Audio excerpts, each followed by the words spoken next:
Konnichiwa, it's Risa Pizza.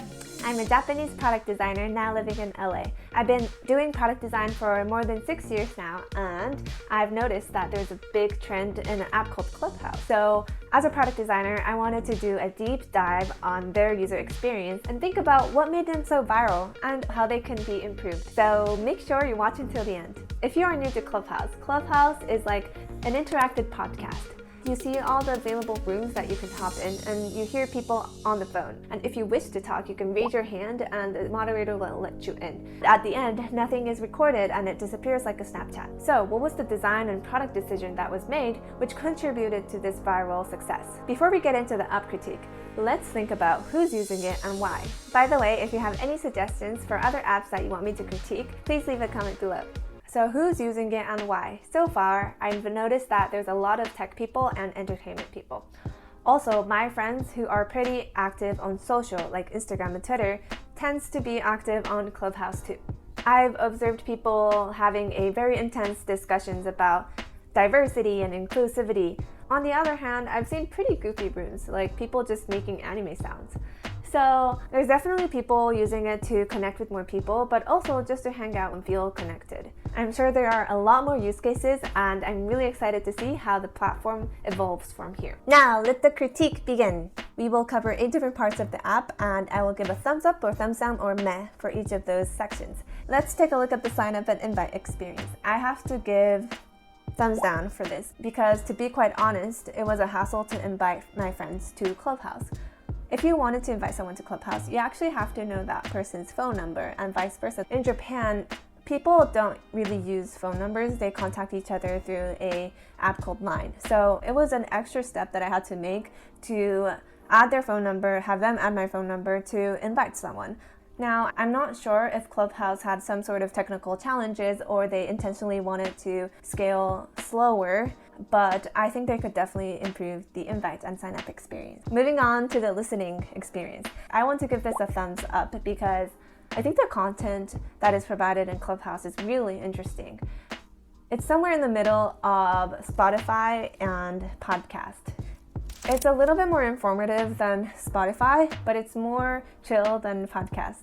There's something really nice about non-scripted or edited content. It's more relaxing. When I join as a listener, sometimes I am brought to the speaker by the moderator. That interactiveness is what separates Clubhouse from the other platforms like YouTube and podcasts. And I really like the peace out button where if you want to leave the room, you tap on the peace out. The UI is very approachable and friendly, and it fits the modern culture. Now let's talk about the experience from the speaker's perspective. I want to give them a thumbs up because the barrier for entry is extremely low for the speaker, which is a good thing. When I hosted the virtual design event online, I actually had to prepare 2 weeks in advance. I had to set up a YouTube channel and link it with my Zoom account, and it was just a lot of work to make it happen. However, when I was on Clubhouse, all I had to do was to tap on the green button which says start a room. And instantly there was 50 people in the room listening to our talks. And unlike other social apps like Instagram and YouTube, you don't have to turn on your camera. You can be in your pajamas, you don't have to have any makeup on. And actually, I think this is good for the listener also because they can just concentrate on what's being said and not how they look. And I also love the micro interaction where when the speaker is speaking, there is a ring around the avatar that wiggles around. It's really cute. I've also encountered people tapping on the mute and unmute button when they want to simulate clapping. I love the fact that the users are building these culture around the UI already. Now let's move over to the discovering a room experience. I have to give this a thumbs down because it's really hard to explore rooms. I would like to find a room that is anywhere around 5 to 50 people because when it gets bigger than that, it's really hard to keep it interactive and interesting. Now there's a page where you can look for conversation you're interested about, but here the only thing you could do is follow people and you can't really see the room that is available right now. I wish I could add a filter where I could filter out size of the room and also the language of the room. Therefore, I can narrow down and discover the rooms that I want to be in. One thing that I did notice is that they did not implement infinite scrolling. So If you go on the timeline of Clubhouse and scroll, you see a button called Explore, which you have to tap to see more rooms available. And if you keep scrolling furthermore, it gives you a message that says to see more rooms, follow more people, or start a room your own. And I think this was a product decisions that they've made intentionally to avoid the dark pattern that was surfaced by apps like Instagram and Twitter, where they have the infinite scrolling, which ended up taking a lot of users' time when they could actually be doing healthy things like workouts or reading books. It might have been more around the fact that they wanted to keep the content really selective. It's an interesting product decisions that they made.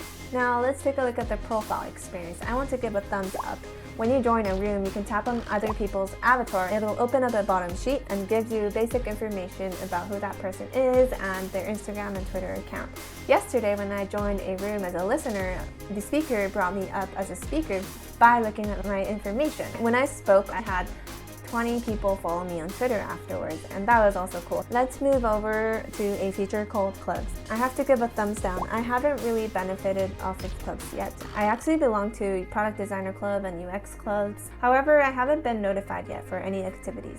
One time when I saw a room that was a part of a club, the room was really huge and it was really hard to interact. But I love the concept. I'm really excited to see how it plays out in the future. Let's cover the last flow, which is starting a room. I have to give this a meh because when I started a room and I wanted to change the title afterwards, I couldn't. So I wish it was a little bit more flexible, that you could change the room's title after you started a room. I also would love if there's more granular control to who can join the room. I have a lot of Japanese followers, but also some English followers, and I don't want to mix that. Overall, Clubhouse is such a cool concept. I'm really excited to see how the product goes.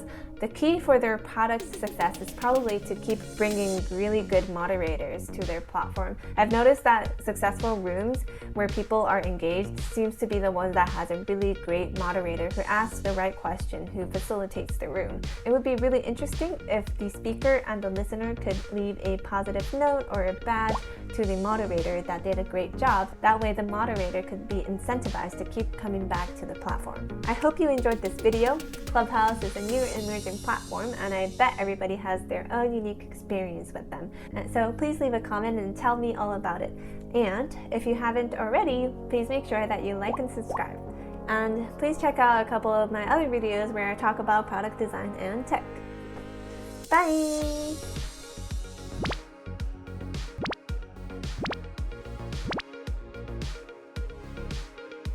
Downloading an app on your phone is actually a lot of work. You have to open up an app store, you have to switch from another product to that product.